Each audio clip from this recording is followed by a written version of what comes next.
afternoon, everyone. Today is the 5th of November, 2022. Welcome to the Undi Iklim campaign, where we're going to try to interview all the candidates for the general election number 15. And we are happy to have our first candidate for P116 Wangsa Maju. Please welcome Mr. Ravee Suntheralingam. Hello, my name is Ravee Suntheralingam. I am Gerak Independence candidate for P116 Wangsa Maju.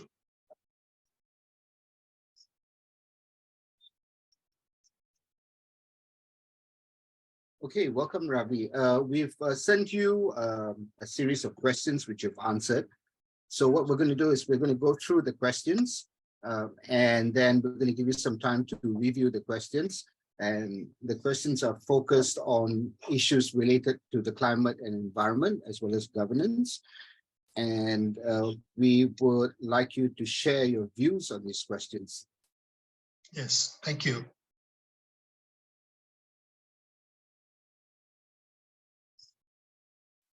So we'll start with the first question. The first question is, will you push to table and vote in favor of the urgent enactment of the Malaysian Climate Emergency Act? And your answer to it is that climate change poses a serious threat to the long-term sustainability of the planet, and uncontrolled economic development has been a significant contributor to climate change. There is no nation that can escape the impact of climate change. So your answer to this is yes. Would you care to elaborate? Yes. A minister once said that Malaysia is not a climate vulnerable country. I totally disagree.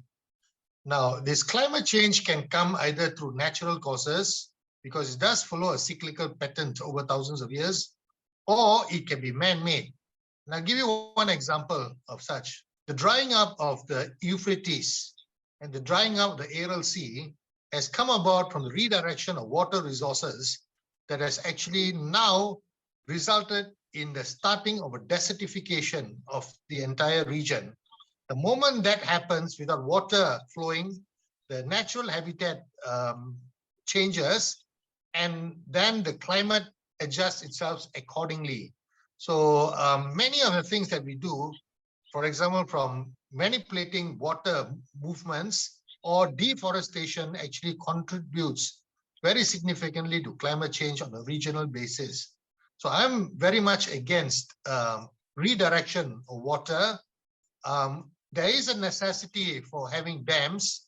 We need to do that, but it needs to be done with a lot of prudence. I'm also very much against excessive deforestation, like what we see in Sarawak, where a biodiverse environment has been replaced by a homogeneous environment from, say, for example, oil palm. Okay, and the entire dynamics will also change. Yes, so I do support.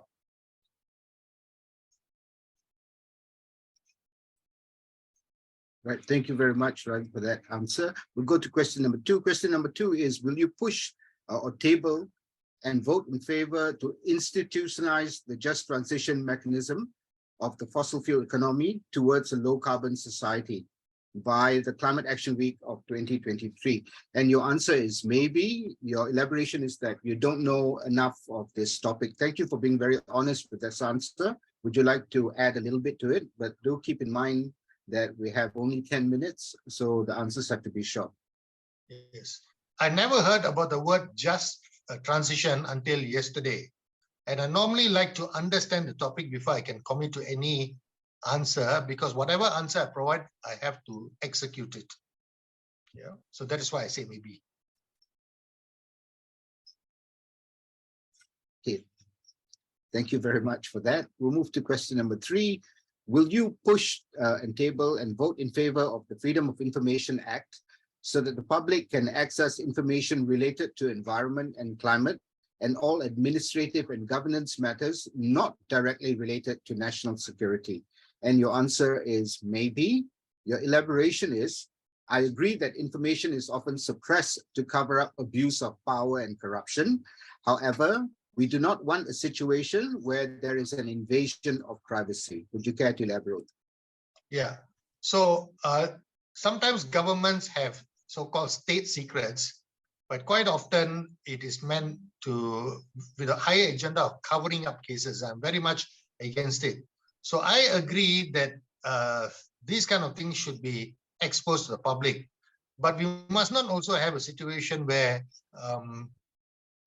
people can be named and shamed even though they are innocent. That's my concern.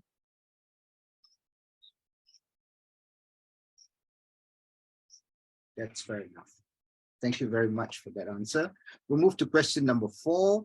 Question number 4 is, will you push and table and vote in favor of the citizens' freedom to criticize and question Governance Act on all matters of government, especially related to the protection of the environment, indigenous peoples' rights, biodiversity and wildlife rights, climate and social justice, that will allow the citizens of Malaysia the liberty from prosecution and persecution in defending their rights to rule of law, clean air and water, ecosystem and human rights protection, and all the other fundamental liberties? And your answer to that is yes.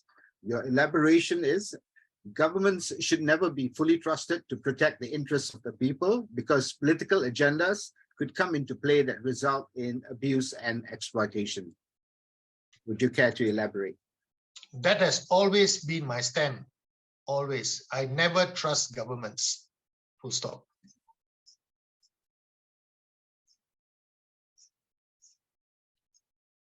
Thank you very much. Okay, moving to the next question. Question number 5.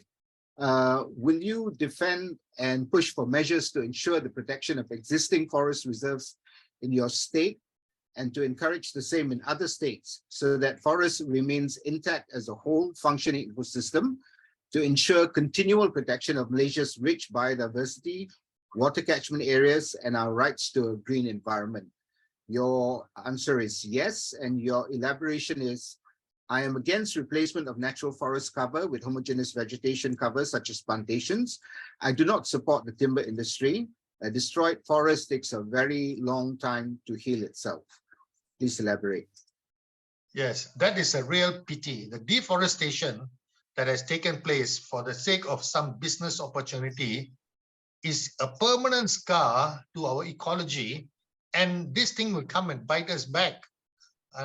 There is no need for us to look at timber as industry. There are other ways to create alternative products, but it doesn't need to be the deforestation project, because once you deforest a region, how do you resurrect it? It's almost impossible. How do you know what formula you're going to apply in terms of the diversity that you need to replant? It's really difficult.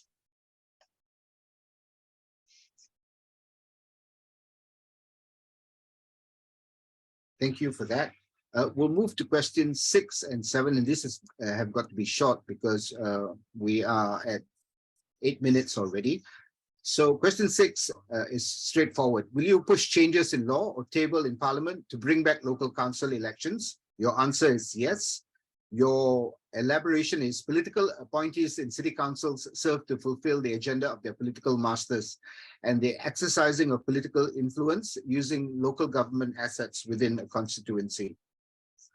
I fully stand by that statement.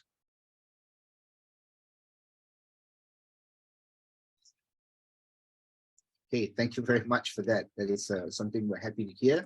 The final question is interesting because you're an independent candidate, and it's, do you place your voters, constituents, and their needs, rights, and aspirations over that of your political party and your conscience and morality?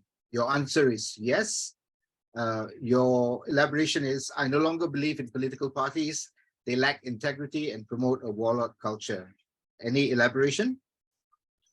I was in a political party for almost a decade, so I know what are the inner workings of a political party. It's all about the pursuit of power. It's all because with power you get everything else, but it's usually for self-gain and not for the people. So that's the reason I became an independent. I would not flow with a political party.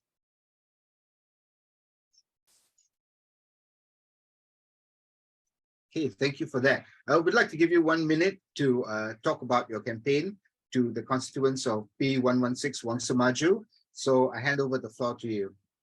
Yes.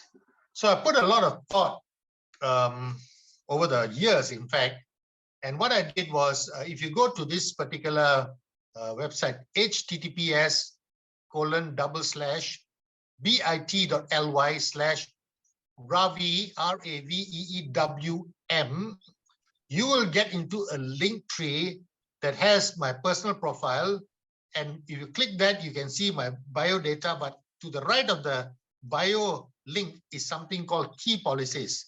So I have stated my stand on 14 key areas, which include education, race and religion, federal constitution, judiciary, etc. So that is very much in great detail.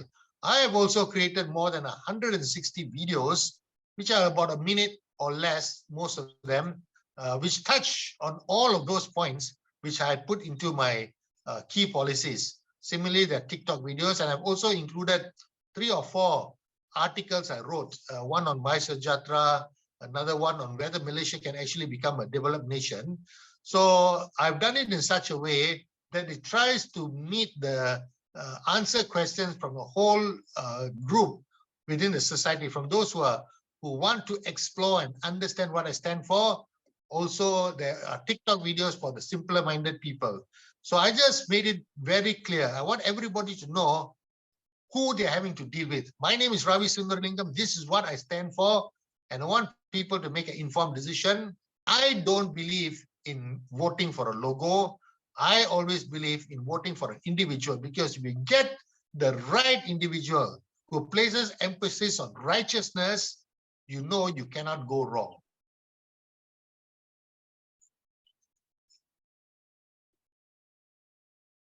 Right. Thank you very much for your time this afternoon. Congratulations on being the first candidate for G15 to volunteer yourself to be on the Iklim.